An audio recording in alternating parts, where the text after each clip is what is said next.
Subscribe the channel and press the bell icon। हाय मेरे प्यारे बच्चों, तो कैसे हैं आप सभी। आज जो मैं टॉपिक लेके आया हूँ उसमें हम लोग सब सीखने वाले हैं कैसे बनता है equivalent circuit of an ideal transformer. इसमें जो हम लोग सब ट्रांसफार्मर ले रहे हैं वो है क्या, आइडियल, जिसमें किसी भी तरह का लॉसेस नहीं होता है।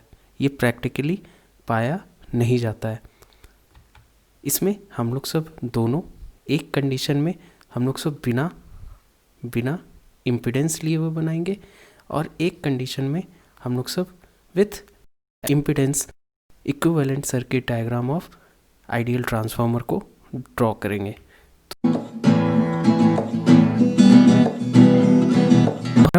ट्रांसफॉर्मेशन रेशियो ट्रांसफार्मर का क्या होता है, वो होता है ए, ठीक है। और ए इक्वल्स टू हमारे पास क्या होता है, V1 डिवाइडेड बाई V2, ठीक है। अब हम लोग सब क्या कर सकते हैं, V1 इक्वल्स टू क्या लिख सकते हैं, ए V2, क्यों, इधर इधर क्रॉस मल्टीप्लाई कर दिए, ठीक है। अब इसको ये जो V1 equals to A V2 आया, इसको हम लोग सब क्या लिख सकते हैं, V2 डैश, ठीक है। और उसी तरह से हमारे पास क्या होता है, I1 divided by I2 equals to क्या आ जाएगा हमारे पास, 1 बाई ए, ठीक है। और इसको हम लोग सब जब तोड़ेंगे, I1 इक्वल्स टू हमारे पास क्या आ जाएगा, 1 बाई ए और क्या, A2, और ये इक्वल्स टू हमारा क्या हो जाएगा, A2 डैश। ये हमारा जो V2 डैश है और A2 डैश है, ये क्या डिनोट करता है, सेकेंडरी वोल्टेज एंड करंट, और ये कहाँ रिफर होता है, प्राइमरी साइड में, ठीक है। तो हमारे पास सिमिलरली क्या होगा, हम लोग सब क्या लिख सकते हैं, V2 equals to 1 by A V1 लिख सकते हैं, और इसको हम लोग सब क्या कर सकते हैं, V1 डैश लिख सकते हैं, ठीक है। उसी तरह से I2 के भी रेस्पेक्ट में हम लोग सब कर सकते हैं क्या, ये हो जाएगा I1 ए, ठीक है। यही वाला कंडीशन को पिक करके, ठीक है। और फिर हम लोग सब इसको क्या लिख सकते हैं, इसको लिख सकते हैं I1 डैश, ठीक है।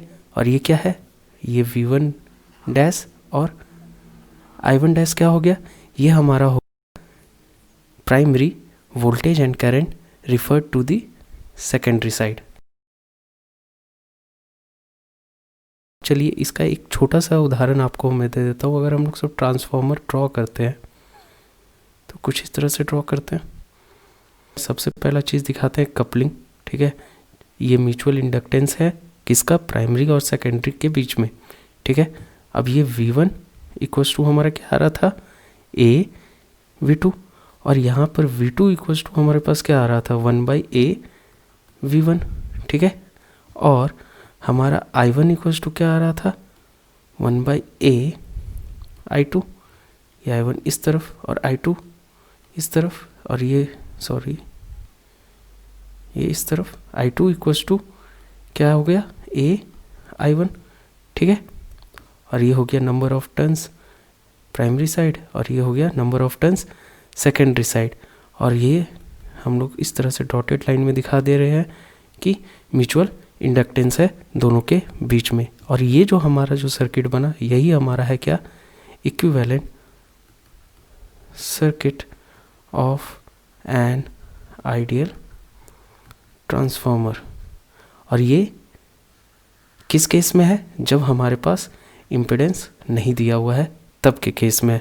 तो चलिए अब जानते हैं कि कैसे इक्विवेलेंट सर्किट बनेगा जब हमारे पास इम्पीडेंस लगा हुआ होगा। सपोज किसी हमारे पास एक ट्रांसफार्मर दिया गया है और उसमें इम्पीडेंस लगा हुआ है, किधर, लोड साइड। ये हमारा ट्रांसफार्मर, तो हमारे पास ZL लगा हुआ है इस बार सर्किट में, और वो कहाँ लगा हुआ है, लोड साइड। इसमें इनपुट वोल्टेज कितना है, इनपुट वोल्टेज हो गया हमारा V1, आउटपुट वोल्टेज हमारे पास V2, करंट कितना है इनपुट I1, और हमारे पास सेकेंडरी करंट कितना है I2, ठीक है। तो हमारे पास ये जो ZL है, इसको ZL को हम लोग सब क्या लिख सकते हैं, ZL को हम लोग सब लिख सकते हैं क्या, V2 डिवाइडेड बाई I2, ठीक है। और इसी तरह से हम लोग सब इसको तोड़ेंगे, V2 का वैल्यू क्या था, V2 का वैल्यू था V1 डिवाइडेड बाई ए, और I2 का वैल्यू क्या था A I1, ठीक है। और इसको हम लोग सब क्या लिख सकते हैं, इसको हम लोग सब लिख सकते हैं V1 divided by I1 equals to क्या हो जाएगा A स्क्वायर ZL, ठीक है। और ये क्या हो गया ZL डैश, और ये क्या कहलाता है, ये ZL डैश जो होता है वो कहलाता है इक्विवेलेंट इम्पीडेंस, ठीक है। किधर रिफर हुआ, प्राइमरी साइड, और सिंपली रिफ्लेक्टेड इम्पीडेंस इसको हम लोग सब बोल सकते हैं, ठीक है। तो ये इक्विवेलेंट सर्किट डायग्राम कैसा बनेगा, ये वाला जो सर्किट डायग्राम है इसका इक्विवेलेंट सर्किट हम लोग बनाएंगे तो कैसा बनेगा, वो सिंपल ऐसा बनेगा।